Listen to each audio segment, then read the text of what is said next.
शहर के महिला कलेक्टर की शादी की सालगिरह थी। उनका घर पूरी तरह सजा हुआ था। मेहमान एक एक कर आ रहे थे और उनको बधाइयां दे रहे थे। तभी वहाँ गेट पर एक काले रंग की कार आकर रुकी और उसमें से सूट बूट पहने एक लड़का निकला। उसके हाथों में फूलों का गुलदस्ता था। वो सीधा कलेक्टर और उसके पति के पास गया और उनको गुलदस्ता भेंट किया। शादी की सालगिरह की बहुत बहुत बधाई हो मीता, और तुम्हें भी कुंदन। अमित, तुम यहाँ? इतना आश्चर्यचकित होने की जरूरत नहीं है। अमित को मैंने ही इनवाइट किया है। Come on Amit, enjoy the party. फिर कुंदन अमित को बाकी मेहमानों से मिलवाने ले गया। उस रात अमित को अपने घर देखकर जितनी उथल पुथल मीता के मन में मच रही थी, उससे कहीं ज्यादा उथल पुथल मीता को सामने देखकर अमित के मन में मच रही थी। अमित को मेहमानों से मिलाने के बाद कुंदन नए आने वाले लोगों के स्वागत के लिए वहाँ से चला गया था। अमित अकेला एक खाली टेबल पर बैठा हुआ था। उसके दिमाग में पुरानी यादें रह रह कर चोट मार रही थी। ये सब कुछ, ये हंसता खेलता संसार उसका हो सकता था। कुंदन की जगह आज वो हो सकता था, मगर लालच के भूत ने उसे ऐसी जगह लाकर खड़ा कर दिया था जहाँ उसके हिस्से में सिर्फ अकेलापन था। अमित जैसी पुरानी यादों में खो सा गया। बात कई साल पुरानी है। अमित, कुंदन और मीता एक ही कॉलेज में पढ़ते थे। अमित शहर के जाने माने रईस मंगतराम का बेटा था। मीता के पिता एक मामूली क्लर्क थे और कुंदन के माता पिता दोनों का ही काफी समय पहले देहांत हो चुका था। वो छोटी मोटी नौकरियां कर अपनी पढ़ाई का खर्चा निकालता था। अमित और मीता एक दूसरे से प्यार करते थे।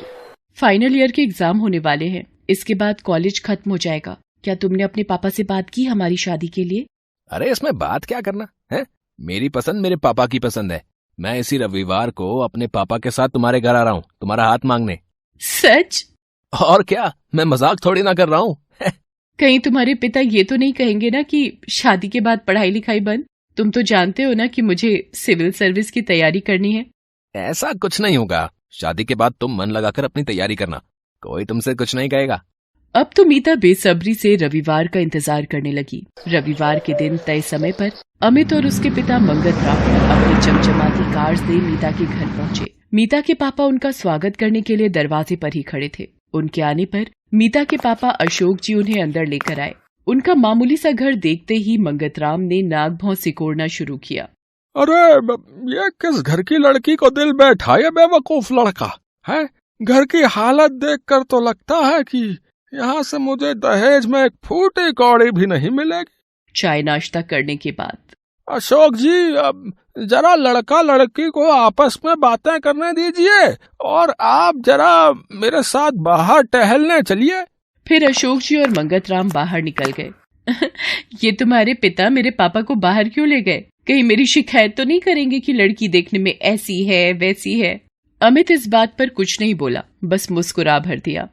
थोड़ी देर टहलने के बाद अशोक जी और मंगतराम अंदर आए। अशोक जी के चेहरे की हवाइयां उड़ी हुई थी। भाई अशोक जी, रिश्ता तो हमें मंजूर है, मगर आप मेरी बात का ध्यान रखिएगा जो बाहर मैंने आपसे कही है। इसके बाद शादी की तारीख तय करके मंगतराम और अमित वहाँ से चले गए। क्या हुआ पापा, आप कुछ घबराए हुए से लग रहे हैं? कुछ नहीं बेटा, बस थोड़ा दुखी था कि अब तू मुझे छोड़कर चली जाएगी। दिन बीतते रहे और आखिर शादी की तारीख भी आ गई। शादी वाले दिन सभी मेहमान पहुंच गए। कुंदन को भी शादी का निमंत्रण मिला था, वो भी वहां आया हुआ था। मीता दुल्हन के लिबास में सजी धजी मंडप में आई। अमित पहले से ही मंडप में बैठा था। फेरों का समय हो रहा था। तभी मीता की नजर अपने पापा और मंगतराम पर पड़ी। फिर अशोक जी ने अपनी पगड़ी निकाल कर मंगतराम के पैरों में रख दिया। मंगतराम पगड़ी को लात मारता हुआ चिल्लाया, पैसे नहीं थे तो अपनी हैसियत के हिसाब से लड़का देखना चाहिए था ना। मैंने उसी दिन कह दिया था कि 20 लाख से एक पैसा कम नहीं लूंगा, और आज तुम कह रहे हो कि सिर्फ 8 लाख का ही इंतजाम हो पाया है। अरे मेरे बेटे के लिए तो कई रिश्ते आ रहे हैं जो 50 लाख तक देने को तैयार हैं। वो तो मेरा बेटा तुम्हारी बेटी से प्यार करता था, इसलिए मैंने इस रिश्ते के लिए हामी भरी थी, मगर अब ये शादी नहीं हो सकती। देखिए, ऐसा कीजिए, मेरी और मेरी बेटी को सबके सामने बदनाम न कीजिए। मगर मंगतराम ने कुछ नहीं सुना और अपने बेटे अमित से कहा, हमें तो उठ मंडप से, हम अभी यहाँ से जाएंगे। अपने पिता के सामने अमित की बोलती बंद थी। वो चुपचाप उठ गया। उसे इस तरह उठता देख मीता का तो जैसे दिल ही रो पड़ा। प्यार के इतने बड़े बड़े वादे करने वाला आज एक ही झटके में सारे रिश्ते तोड़ कर जा रहा था। भर्राए गले से मीता सिर्फ इतना ही कह पाई, अमित तुम भी। इसके बाद उसकी आंखें भीग गईं और वो कुछ नहीं कह पाई। मंगतराम अमित और बारात के साथ वापस लौट गया। धीरज रखो बेटा, मैं एक बार फिर मंगतराम से बात करूंगा। नहीं पापा, अब उस लालची बाप बेटे से कोई बात नहीं करनी है। मैंने फैसला कर लिया है कि मैं अमित या उसके परिवार से कोई रिश्ता नहीं रखूंगी। मैं जान गई हूँ पापा कि ये सब पैसों के लालची लोग हैं। इनके सामने प्यार और जज्बातों की कोई अहमियत नहीं है। मैंने सोच लिया है कि अब मैं अपना सपना पूरा करूंगी और IAS बनूंगी। तभी पीछे से आवाज आई, और इस सपने को पूरा करने में मैं तुम्हारा साथ दूंगा मीता। मीता और अशोक जी ने मुड़कर देखा तो वहाँ कुंदन खड़ा था। कुंदन तुम? हाँ मीता, मैं तुमसे शादी करूंगा, अगर तुम्हें मंजूर हो तो। मीता के चेहरे पर मुस्कान तैर गई। उसने सिर झुकाकर हामी भर दी। फिर क्या था, उसी मंडप में सारे विधि विधानों से कुंदन और मीता की शादी हो जाती है। सालगिरह की पार्टी में कुंदन की आवाज से अमित का ध्यान भंग होता है। कहाँ खोए हो अमित? चलो खाना खाते हैं। अमित बुझे मन से, काश उस दिन मैंने थोड़ी सी हिम्मत दिखाई होती तो आज ये प्यारा सा संसार मेरा होता। गलती पिताजी की नहीं थी जो उन्होंने लालच किया था, गलती मेरी थी जो मैं उनकी लालच के आगे हार गया। मगर अब पछताने से क्या होता? जिनके नसीब में प्यार होता है उन्हें प्यार मिल ही जाता है, और जो पैसों के आगे प्यार को अहमियत नहीं देते उन्हें अकेले ही सारी जिंदगी काटनी पड़ती है।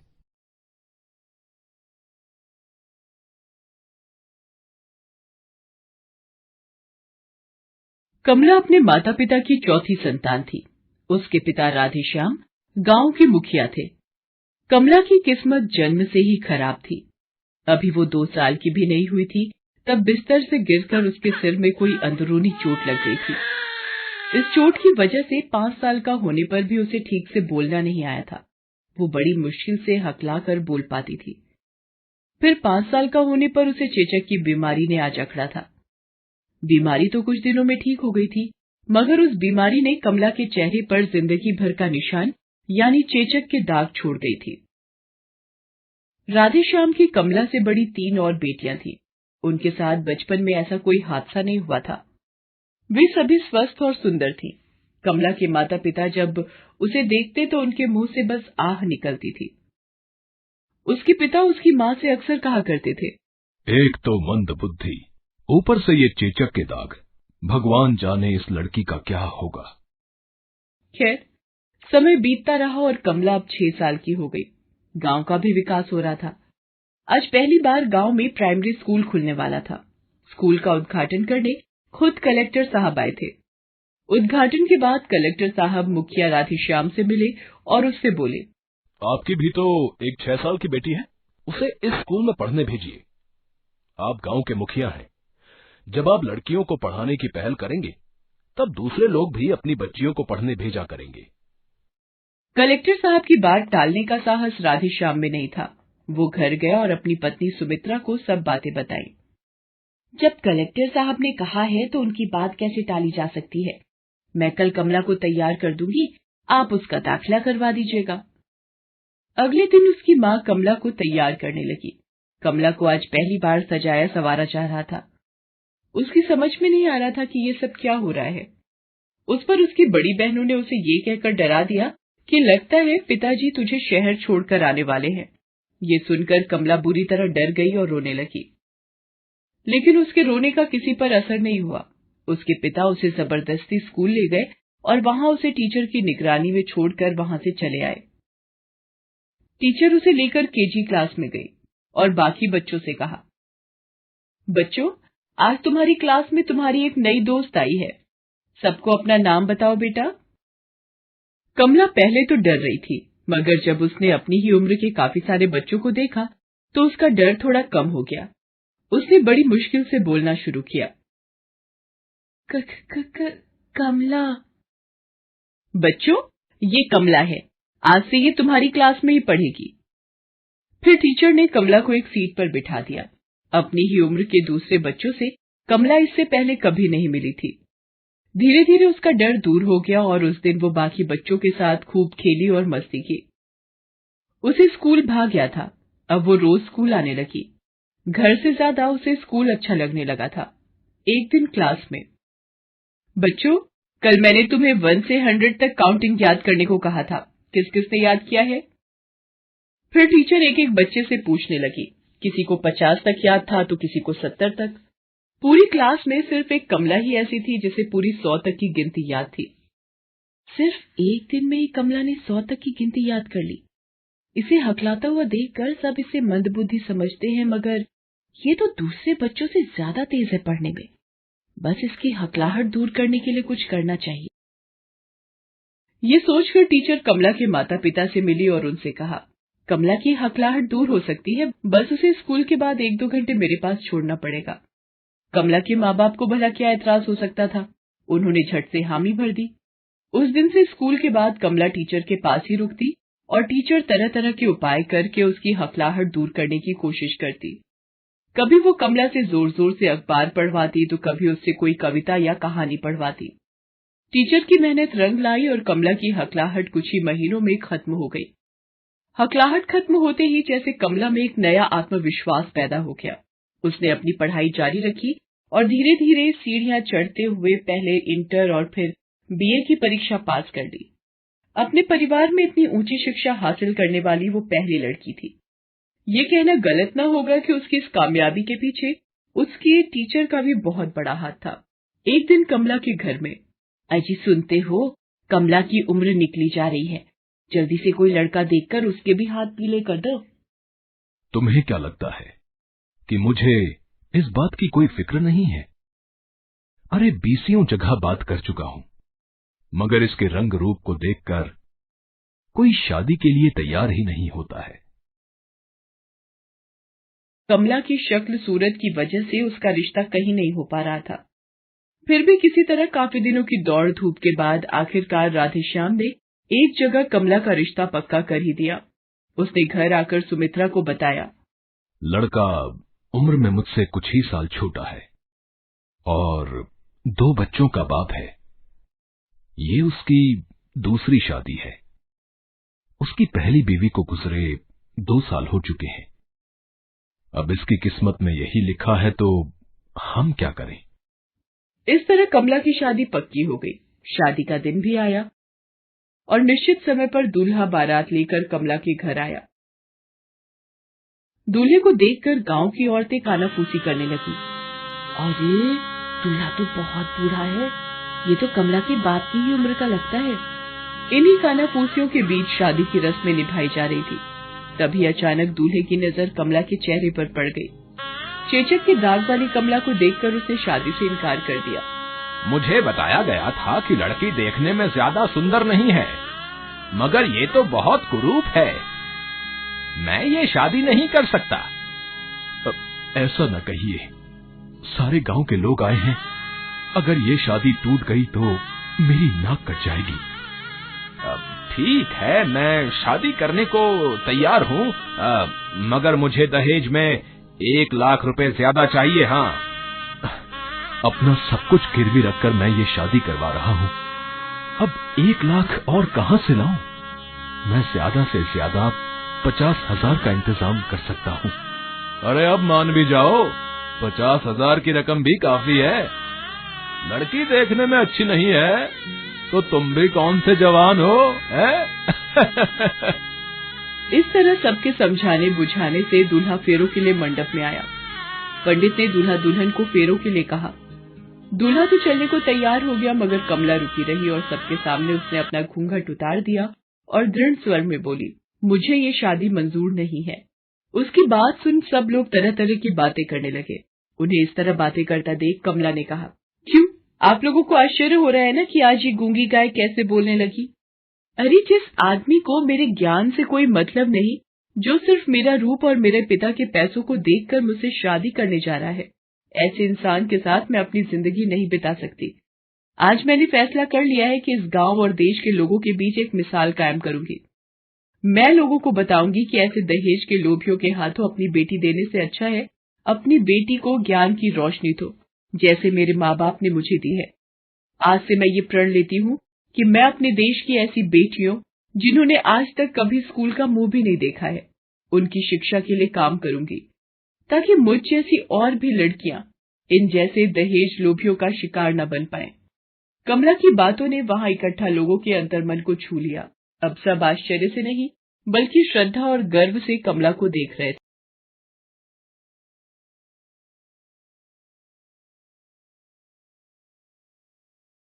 बिंदिया अपने माँ बाबू के साथ अमरोहा में रहती थी। वो 5वीं कक्षा में पढ़ती थी। बिंदिया की माँ केतकी घर में सिलाई का काम करती थी। केतकी एक मशीन पर घंटों बैठकर अड़ोस पड़ोस के घर के कपड़े सिला करती थी। मोहल्ले की औरतें कुछ न कुछ केतकी से सिलवा ही लिया करती थीं। केतकी जब घर का काम करने लगती तो बिंदिया भी उसका हाथ बटाने लगती। तब केतकी उसे पढ़ने के लिए बोलकर खुद ही काम करने लगती। घर का काम करके केतकी दोबारा मशीन पर बैठ जाती। कई बार केतकी आधी रात तक मशीन पर कपड़े सिलती रहती थी। गरीबी की वजह से केतकी को ज्यादा काम करना पड़ता था। केतकी के पति निरंजन को शराब पीने की आदत थी। वो कोई काम धंधा नहीं करता था।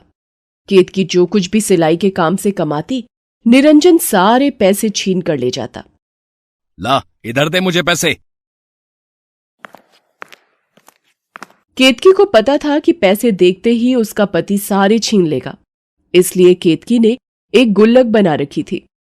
गुल्लक में वो निरंजन से छुपकर रोजाना थोड़े पैसे डालती रहती थी। केतकी का नियम था कि जो भी पैसे आए उनमें से थोड़े पैसे गुल्लक में डालते रहना। एक दिन बिंदिया माँ से बोली, माँ, ये रोज आप इस गुल्लक में पैसे क्यों डालती हो?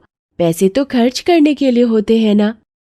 बिंदिया, मेरी बिटिया, सारे पैसे खर्च करने के लिए नहीं होते। कुछ पैसे हमें जोड़कर बचाकर भी रखने चाहिए, जो हमारे बुरे वक्त में काम आते हैं। समझी बिटिया रानी?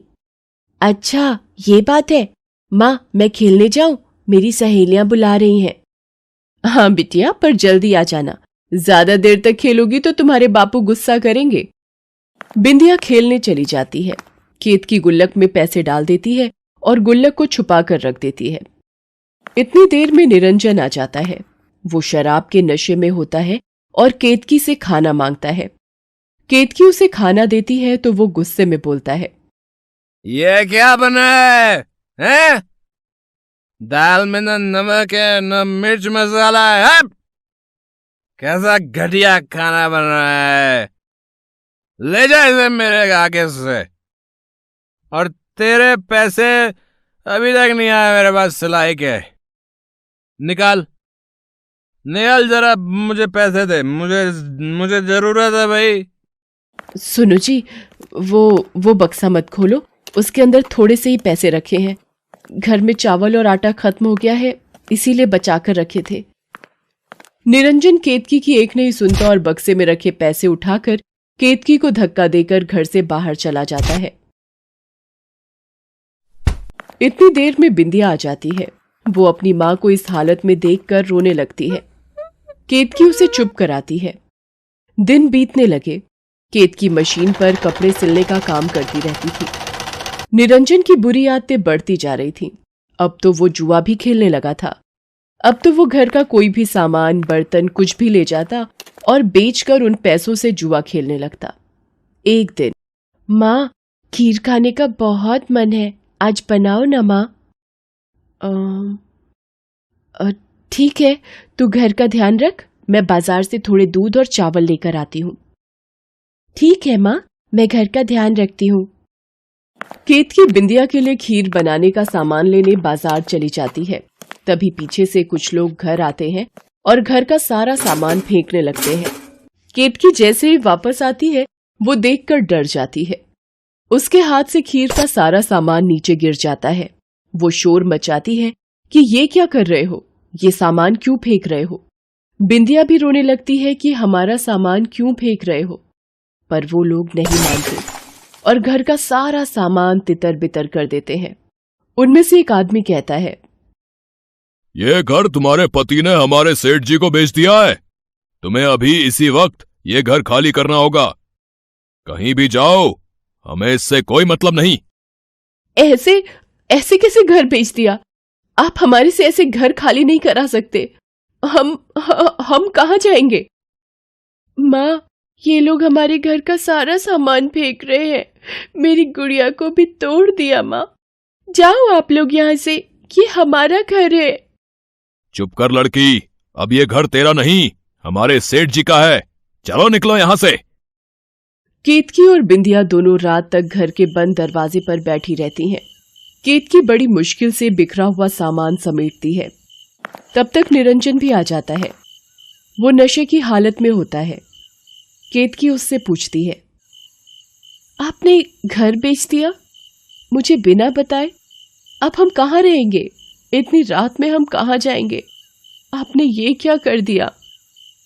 ये घर मेरा था, मेरा, समझी? मैंने बेच दिया।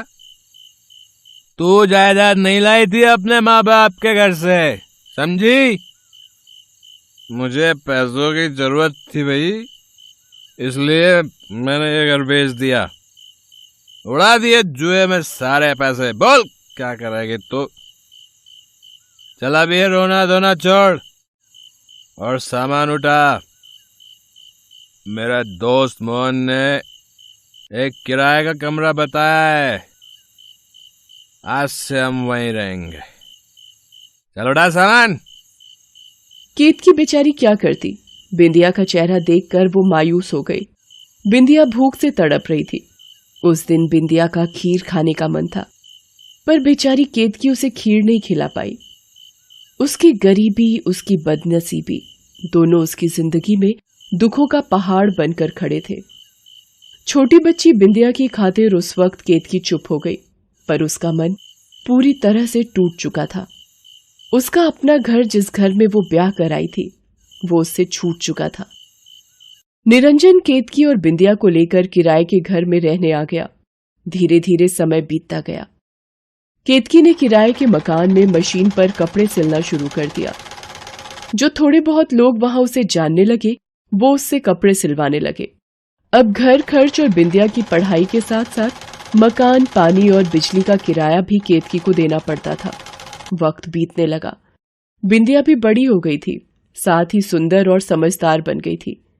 पर गरीबी की वजह से बिंदिया आगे नहीं बढ़ पाई और घर पर ही माँ का हाथ बटाने लगी। केतकी की उम्र बढ़ गई थी। मशीन पर कपड़े सिलते समय उसकी नजर भी कमजोर हो गई थी। बिंदिया केतकी को ज्यादा काम करने के लिए मना करती थी, पर गरीबी में पैसों की जरूरत में केतकी अपने शरीर से ज्यादा काम लेने लगी। धीरे धीरे उसकी तबीयत खराब रहने लगी। निरंजन सारा दिन घर नहीं आता था।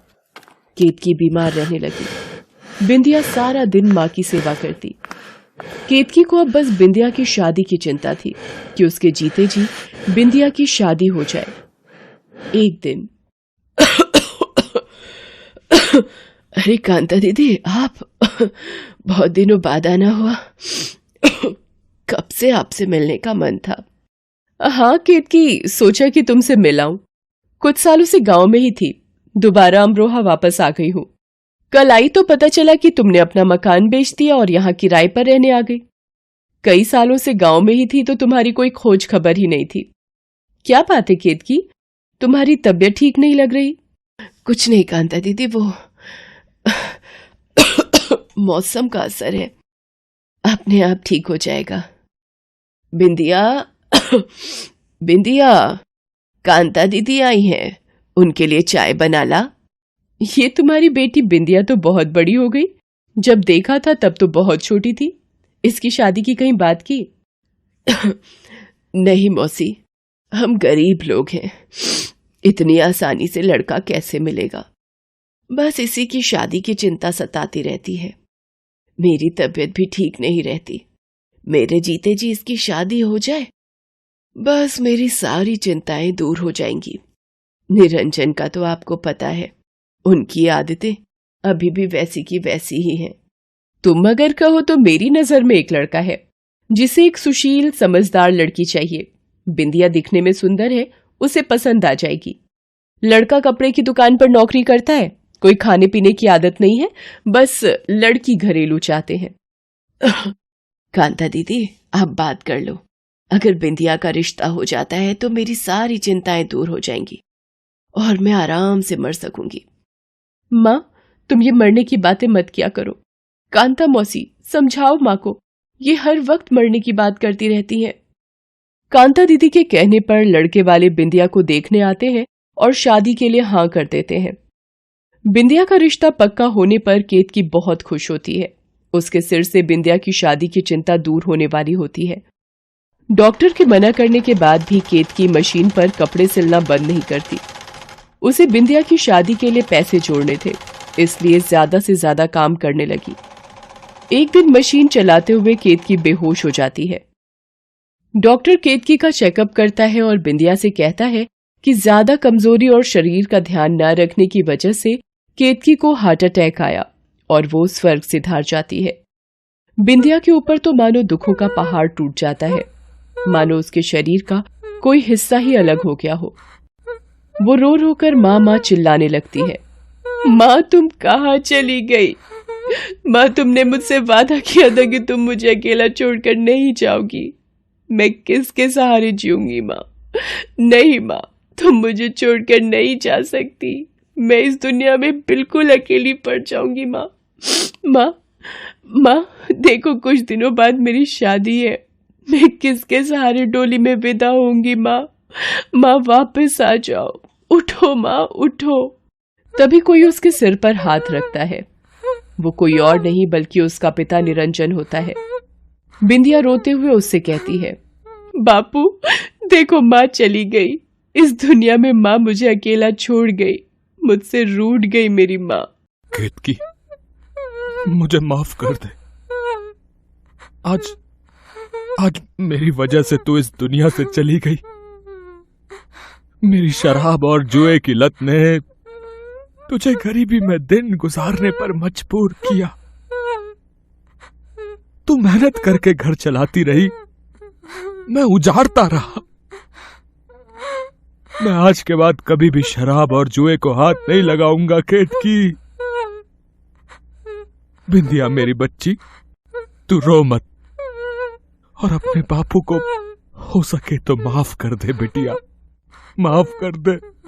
निरंजन को अपनी गलतियों का पछतावा होता है। केतकी पर किए वो अपने सारे अत्याचार याद करके रोने लगता है। तभी कांता आती है। केतकी के मरने की खबर सुनकर वो बिंदिया से मिलने आई थी। वो निरंजन को बिंदिया के रिश्ते की बात बताती है कि बिंदिया की शादी केतकी का सपना था जो अधूरा न रहे। निरंजन लड़के वालों से शादी की तारीख निकलवाने को कह तो देता है, पर निरंजन सोच में डूब जाता है कि वो शादी की तैयारियां कैसे करेगा। उसने तो सब कुछ शराब और जुए में बर्बाद कर दिया था। तभी बिंदिया उसके पास आती है। उसके हाथ में माँ की वही गुल्लक होती है जो वो बचपन से माँ को संभालते हुए देख रही थी। वो निरंजन को वो गुल्लक देकर कहती है, बापू ये माँ की गुल्लक, ये माँ हमेशा संभाल कर रखती थी। कुछ दिनों पहले उन्होंने मुझे दी और बोला कि इसे मैं रख लूं और अपनी शादी से पहले इसे तोड़ूं। गुल्लक केतकी की दी हुई? अगर तुम्हारी माँ ने बोला है तो अपने हाथों से यह गुल्लक तोड़ो बेटी। बिंदिया अपनी माँ की गुल्लक को तोड़ देती है। वो जैसे ही गुल्लक तोड़ती है, उसमें से ढेर सारे रुपए और एक चिट्ठी मिलती है जिस पर लिखा होता है, मेरी बेटी बिंदिया की शादी के लिए। ये देखकर निरंजन फूट फूट कर रो पड़ता है और बिंदिया भी ये देखकर अपनी माँ को याद करने लगती है। निरंजन गुल्लक के उन रुपयों से बिंदिया की शादी करता है और बिंदिया अपनी माँ के आशीर्वाद को लेकर अपनी ससुराल विदा हो जाती है।